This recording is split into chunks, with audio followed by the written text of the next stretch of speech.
First heard about MakieLab, it was a science fiction author by the name of Cory Doctorow was telling me about his wife who had quit her job at Channel 4 to start a business making 3D printed dolls. And I thought, that sounds cool. And I also thought, that sounds crazy. The idea came to me in 2010. I was at this conference called Digital Kids for part of my work at Channel 4. So that's where I would go and hang out with people doing virtual worlds and games. And for the first time in 2010, they had co-located Digital Kids with the New York Toy Fair. And the digital stuff was all in the basement and the physical stuff was all upstairs. And like 1 mention of Twitter and I think 3 mentions of Facebook. I was like, holy crap, this is an analog business. Right. And downstairs is the digital business. And can we bridge them with physical, digital technology? And the vision was virtual goods that produce physical goods. So we set up as a games company that would produce toys. And when I went out to raise the money, a lot of people were like, well, which one is it? Are you a games company or are you a toys company? Because you can't be both. We're like, no, you don't get it. We are both. There has to be both. You built a prototype and it cost how much? £200,000. 200,000? Yeah. A lot of people, that's like, holy shit, that's a lot of money. For me. For building physical stuff, yeah. Or even top-end digital stuff, yeah. It was not that much money. Basically, we got given the money, but we also had to prove that it could happen.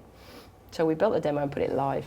At that point, it was like, okay, so we can do it, right? This can be done. They have color and they have increasingly trendy outfits. Yeah, we're getting better and better at that. I know a lot about this doll.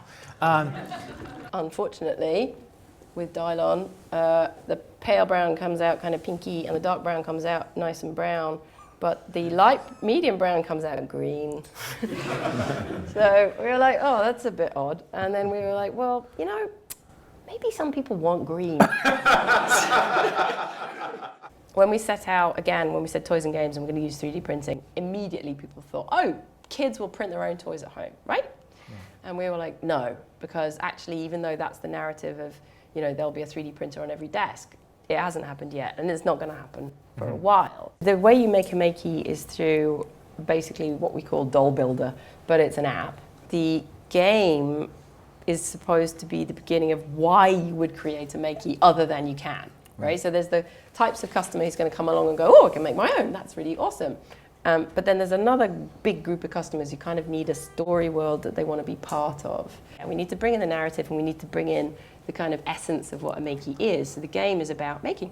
Right? So when Mattel created Monster High, it took 4 years, I'm told, from concept to shelf. Total secrecy until bang, out it comes. Like we've gone from demo to Selfridges in kind of just over a year. So what's weird about it is we're visible. We're doing it in front of everybody. Downside, obviously, although we've yet to see this, but this is what everybody worries about. You know, every time I speak to an investor, they're like, well, aren't you worried that Mattel is just going to come along and copy you? The most important thing that you can garner is attention and love from your customers and grow it like that. As a startup, as a small startup, you can't wake up every morning going, oh, Mattel are going to copy us. What are we going to do? Right. Because otherwise you'd never get anything done.